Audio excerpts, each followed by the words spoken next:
Palavra de Jesus em João 7 versos 37 a 44. No último dia, o grande dia da festa, levantou-se Jesus e exclamou: Se alguém tem sede, venha a mim e beba. Quem crer em mim, como diz a Escritura, do seu interior fluirão rios de água viva. Isto ele disse com respeito ao Espírito que haviam de receber os que nele crescem, pois o Espírito até aquele momento não fora dado, porque Jesus não havia sido ainda glorificado.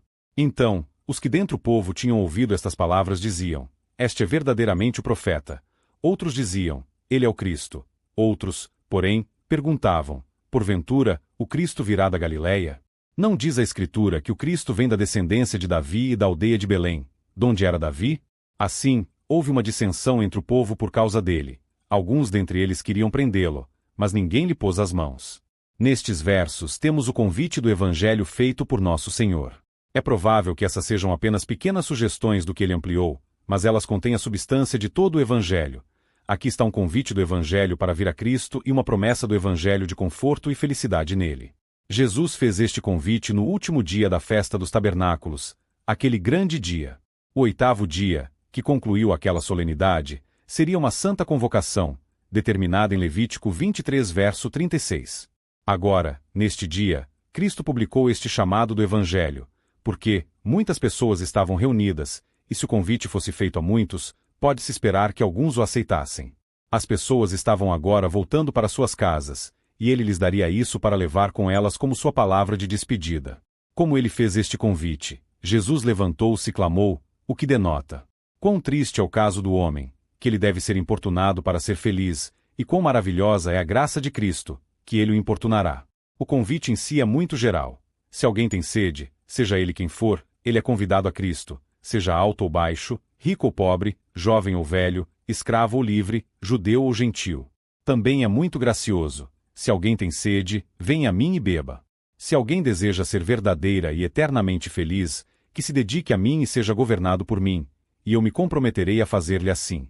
As pessoas convidadas são como quem tem sede, o que pode ser entendido, da indigência de seus casos, quanto da sua condição externa, se alguém for destituído dos confortos desta vida, ou fatigado com as cruzes dela, que sua pobreza e aflições o atraiam a Cristo para aquela paz que o mundo não pode dar nem tirar, ou quanto ao seu estado interior, se alguém deseja bênçãos espirituais, ele pode ser provido por mim.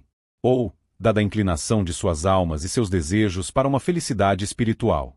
Se alguém tem fome e sede de justiça, isto é, deseja verdadeiramente a boa vontade de Deus para com ele e a boa obra de Deus nele, deixe-o vir a mim. Que ele não vá para a lei cerimonial, que não pacificaria a consciência nem a purificaria e, portanto, não poderia tornar perfeitos os que a ela chegam, Hebreus 10 verso 1. Nem deixe-o ir para a filosofia pagã, que apenas engana os homens, os leva a uma floresta e os deixa lá. Mas deixe-o ir a Cristo, admita sua doutrina, submeta-se à sua disciplina, acredite nele, venha a ele como a fonte de águas vivas, o doador de todo conforto. Venha e beba, ele terá o que procura e muito mais, terá aquilo que não apenas refrescará, mas reabastecerá uma alma que deseja ser feliz. Uma promessa graciosa é anexada a este chamado gracioso. Aquele que crê em mim, do seu ventre fluirá um rio de água viva. Veja aqui o que é vir a Cristo. É crer nele, como diz a Escritura. É recebê-lo e entretê-lo como ele nos é oferecido no Evangelho.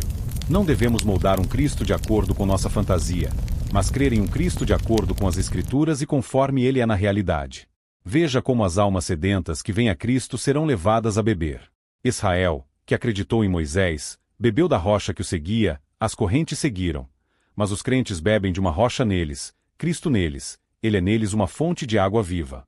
A provisão é feita não apenas para sua satisfação atual, mas para seu conforto perpétuo contínuo. Aqui está a água viva, corrente, que a língua hebraica chama de viva, porque sempre está em movimento. As graças e confortos do Espírito são comparados à água viva, que significa água corrente, porque são os princípios ativos vivificadores da vida espiritual e os penhores e princípios da vida eterna e que são sempre renovados acrescentando graça sobre graça eternamente. Rios de água viva, denotando abundância e constância. O conforto flui de forma abundante e constante como um rio, forte como um riacho para derrubar as oposições de dúvidas e medos. Há uma plenitude em Cristo de graça sobre graça.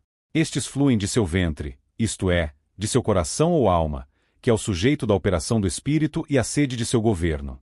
Lá princípios graciosos são plantados, e do coração, em que habita o Espírito, fluem as fontes da vida, PV 4h23. Lá estão alojados os confortos divinos e a alegria com a qual um estranho não se intromete. Aquele que crê tem o testemunho em si mesmo. 1 João 5. Primeiro, graça e conforto produzirão boas ações, e um coração santo será visto em uma vida santa. A árvore é conhecida por seus frutos e a fonte por seus riachos. Em segundo lugar, eles se comunicarão para o benefício dos outros. Um homem bom é um bem comum. Sua boca é fonte de vida. Não é suficiente que bebamos água de nossa própria cisterna, que nós mesmos recebamos o conforto da graça que nos foi dada, mas devemos deixar que nossas fontes sejam dispersas. Os crentes terão o conforto, não de um vaso de água retirado de um poço, mas de um rio fluindo de si mesmos. A alegria da lei e o derramamento da água, que significa isso, não devem ser comparados com a alegria do Evangelho nas fontes da salvação. Aqui está a exposição do evangelista desta promessa. Isso falou ele do Espírito, não de quaisquer vantagens externas que advêm dos crentes, como talvez alguns o tenham entendido mal, mas dos dons, graças e confortos do Espírito Santo. É prometido a todos os que creem em Cristo que receberão o Espírito Santo. Alguns receberam seus dons milagrosos, Marcos 16 versos 17 e 18, mas todos recebem suas graças santificantes. O dom do Espírito Santo é uma das grandes bênçãos prometidas na nova aliança, Atos 2 verso 39, e, se prometida, sem dúvida é cumprida a todos os que têm interesse nessa aliança. O Espírito que habita e opera nos crentes é como uma fonte de água corrente viva, da qual fluem abundantes correntes, purificando como água, amolecendo e umedecendo como água, tornando-os frutíferos e outros alegres.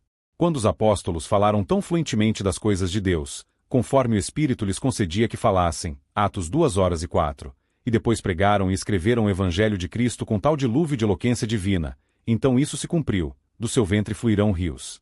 Essa abundante efusão do Espírito ainda era assunto de uma promessa, pois o Espírito Santo ainda não foi dado, porque Jesus ainda não foi glorificado. Veja aqui, que Jesus ainda não foi glorificado. Era certo que ele deveria ser glorificado e sempre foi digno de toda a honra, mas ele ainda estava em um estado de humilhação e desprezo. Ele nunca perdeu a glória que tinha antes de todos os mundos, ou melhor, ele mereceu uma glória adicional e, além de suas honras hereditárias, poderia reivindicar a conquista de uma coroa mediadora. E, no entanto, tudo isso está em reversão. O Espírito Santo ainda não foi dado da maneira visível pretendida. Se compararmos o claro conhecimento e a forte graça dos próprios discípulos de Cristo, depois do dia de Pentecostes, com suas trevas e fraquezas antes, entenderemos em que sentido o Espírito Santo ainda não foi dado. Os penhores e primícias do Espírito foram dados, mas a colheita completa ainda não havia chegado. Aquilo que é mais apropriadamente chamado de dispensação do Espírito ainda não havia começado. O Espírito Santo ainda não foi dado em tais rios de água viva que deveriam fluir para regar toda a terra, mesmo o mundo gentil. Agora, o dom do Espírito Santo foi comprado pelo sangue de Cristo. Esta foi a consideração valiosa sobre a qual a concessão foi fundamentada e, portanto, até que esse preço fosse pago, embora muitos outros dons fossem concedidos ao serem garantidos para serem pagos, o Espírito Santo não foi dado. Agora, o tempo em que o Evangelho deveria ser propagado nas nações ainda não havia chegado e, portanto, ainda não havia ocasião para o dom de línguas, aquele rio de água viva. Mas observe, embora o Espírito Santo ainda não tenha sido dado, ele foi prometido. Era agora a grande promessa do Pai. Atos 1 verso 4. Mas todos abraçariam unanimemente seu Evangelho? Não, o efeito da pregação de seu Evangelho seria divisão, pois, enquanto alguns estão reunidos para ele, outros serão reunidos contra ele, e isso vai colocar as coisas em um fermento, como aqui. Mas isso não é mais culpa do Evangelho do que a culpa de um remédio saudável que desperta os humores pecaminosos no corpo, a fim de eliminá-los. Alguns foram levados com ele e bem afetados por ele. Muitas pessoas, quando ouviram este ditado, ouviram-no com tanta compaixão e bondade convidar os pobres pecadores para ele, e com tanta autoridade se comprometendo a fazê-los felizes, que eles não podiam deixar de pensar muito nele. Alguns deles disseram, na verdade este é o profeta, aquele profeta de quem Moisés falou aos pais, que deveria ser como ele. Ou, este é o profeta que, de acordo com as noções recebidas da igreja judaica, deve ser o precursor do Messias. Ou, este é verdadeiramente um profeta, alguém divinamente inspirado e enviado por Deus. Outros foram mais longe e disseram, este é o Cristo, verso 41, não o profeta do Messias, mas o próprio Messias. Os judeus tinham nessa época uma expectativa mais do que comum do Messias, o que os tornava prontos para dizer em todas as ocasiões, eis que Cristo está aqui, ou eis que ele está lá. E isso parece ser apenas o efeito de algumas noções confusas e flutuantes que surgiram à primeira vista, pois não descobrimos que essas pessoas se tornaram seus discípulos e seguidores. Uma boa opinião de Cristo está muito longe de uma fé viva em Cristo. Muitos dão a Cristo uma boa palavra que não lhe dá mais. Estes aqui disseram: este é o profeta, e este é o Cristo, mas não conseguiram se persuadir a deixar tudo e segui-lo, e assim este testemunho deles para Cristo foi apenas um testemunho contra eles mesmos. Outros tinham preconceito contra ele. Assim que esta grande verdade foi iniciada, que Jesus é o Cristo, imediatamente ela foi contestada e argumentada. E esta única coisa, que sua origem e origem eram, como eles tinham como certo, fora da Galileia, foi pensado suficiente para responder a todos os argumentos para ele ser o Cristo. Pois, Cristo sairá da Galileia. A Escritura não disse que Cristo vem da semente de Davi? Outros se enfureceram contra ele e o teriam prendido. Verso 44. Embora o que ele disse fosse muito doce e gracioso, eles ficaram exasperados contra ele por isso. Assim nosso mestre sofreu mal por dizer e fazer o bem. Eles o teriam levado. Eles esperavam que alguém o prendesse. Se pensassem que ninguém mais o faria, eles próprios o teriam feito. Eles o teriam levado. Mas ninguém lançou mão dele, sendo contido por um poder invisível, porque sua hora ainda não havia chegado. Como a malícia dos inimigos de Cristo é sempre irracional, às vezes a suspensão dela é inexplicável.